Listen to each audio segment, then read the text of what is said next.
Political correspondent there, Lindsay Hughes. You're listening to BBC Radio Scotland. It's 20 to 8, and the Scottish Government is being accused of hindering attempts to bring a private prosecution against the former Scotland striker David Goodwill. Goodwill and another former footballer, David Robertson, were found guilty of rape after their victim, Denise Clair, took the case to court in 2017, launching a groundbreaking civil action. She remains determined that the evidence should be heard in the criminal courts, but to date, ministers have failed to respond to her legal team's requests to fund what would be a landmark case. Well, Denise joins us now alongside her advocate, Thomas Ross KC. Good morning to both of you. Thank you for joining us. Mr. Ross, if I can come to you first of all, just explain exactly what a private prosecution is and how it differs from a civil case. Well, the standard is a higher standard of proof than it would if a successful result in a criminal conviction. I mean, Denise has succeeded in a civil case, but that was decided on the basis of the balance of probabilities. In the event that we were authorised to follow through a private prosecution, we would have to prove the case beyond reasonable doubt, which is clearly a higher standard. But really, it proceeds just as every other prosecution proceeds, other than the fact that the person conducting it is a private individual rather than the state, which is the normal situation. Well, yeah, how unusual is a private prosecution in Scotland? Well, there's only been one in about 150 years, so I suppose that qualifies as extremely unusual, you know. And recent attempts, there have been 3 relatively recent attempts to mount a private prosecution, including the one that followed the Glasgow bin lorry tragedy, and all 3 have been unsuccessful, you know. So Denise knows that the odds are stacked against us, but nevertheless, she's an extremely determined individual, and we're all behind her. Denise, why is this so important to you that the people that you're accusing were found guilty in your civil case? Why do you need this private prosecution?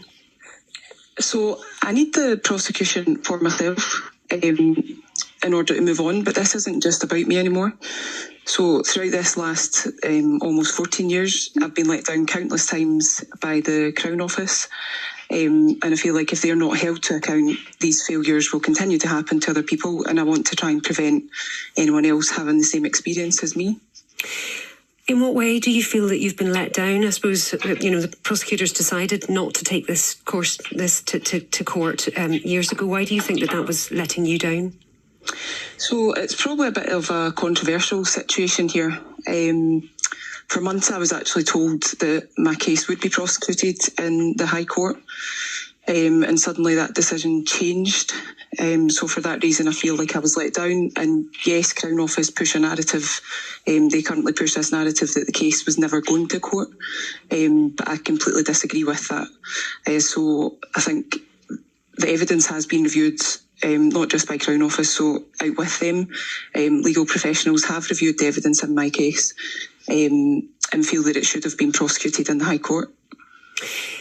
Are there questions that remain unanswered that you didn't deal with in your civil case? So yeah, I have met with Crown Office on a couple of occasions, but it's, you know, instead of answering questions, I was left with more questions. So yeah, I feel like moving forward, a private prosecution is the only way that all my questions would be answered. Like what? What sort of things do you need answers to that you haven't heard so far? Shall I let you think about that and ask Tommy a question? Yeah, go for it. Yeah. Thomas, you've told us that this has happened once in 150 years. Why do you think anything might change now? Well, Denise's case is really in a unique position because she raised a civil judgment, and Lord Armstrong was the judge who decided the case, and his judgment was published. It's available to every member of the public on the Scottish Court's website, and anybody who reads that judgment will have the greatest difficulty understanding why this case wasn't prosecuted. In the legal aid application, the only thing really that has to be proved in the case is that Denise was incapable through intoxication. And in the legal aid application, I have identified 8 or 9 separate pieces of evidence which establish that. So anybody who reads that will wonder why the case was not prosecuted. The Scottish Government have given us a statement. They say we've received this application, which is unique and complex and requires proper consideration. We are working as quickly as possible to make a decision. There's nothing complicated about it. There's nothing complex or complicated about it. Nothing. I've now given them 2 notes in which I've explained the basis on which the prosecution should be authorised.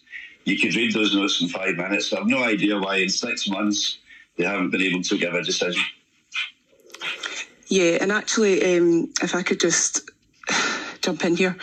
So the Scottish Government and Angela Constance has said, she said in Parliament this year, so the Justice Minister, she was talking about the Victim Witnesses and Justice Reform Bill. So she said on that they wanted to reduce delays, which, and I quote, is a significant cause of distress and trauma for complainers.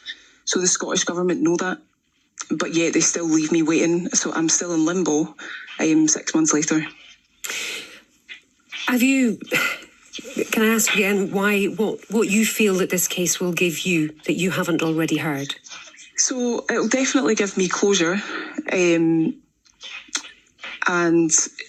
you know, although I did take on the civil case, very happy with that, very satisfied, it was just never enough. And I think that comes back to the point that my case was supposed to be heard in a high court. You know, that's what I was told, and then that decision was snatched away. It was changed at the last minute. So it doesn't actually make sense to me. So there's a lot about this that just makes no sense. And Thomas, if this does eventually go to court, what could be the likely outcomes? I mean, could it lead to custodial sentences for the 2 men concerned? It could, conceivably, if there was a conviction. Of course, they, in that situation, would be entitled to give evidence that Mr. Goodwill, in particular, protested his innocence on many occasions and would have the chance to give his side of the story, you know, and would be represented by legal professionals. So I'm not by any means saying that it's a closed book. All we're asking for is the opportunity to raise the case and give 15 members of the public the opportunity to decide it. That's all we're looking for. And but you're right, it just proceeds with a normal criminal case. So we all know that people who are convicted of rape are routinely sentenced to imprisonment. So that would be the expected outcome if there was a conviction. But, you know, there would be another legal team arguing against that outcome. Denise, you've been talking about this, experiencing this, suffering, you know, this was hopefully recovering from this for almost 14 years. You applied for this case to be heard in court almost 8 months ago. What sort of impact does it have, this waiting? So it does still have a huge impact on me. But anyone that knows me knows that I am a strong person anyway. But at the same time, there is only so much that one person can take. And I feel like the government, you know, they talk about being trauma-informed. The system is supposed to be victim-centred, but that is not how it feels in my case, and they want to improve the experience of the court system for victims, but this is just not how it's played out in my case. So the message that they are sending out, they've failed to put into action.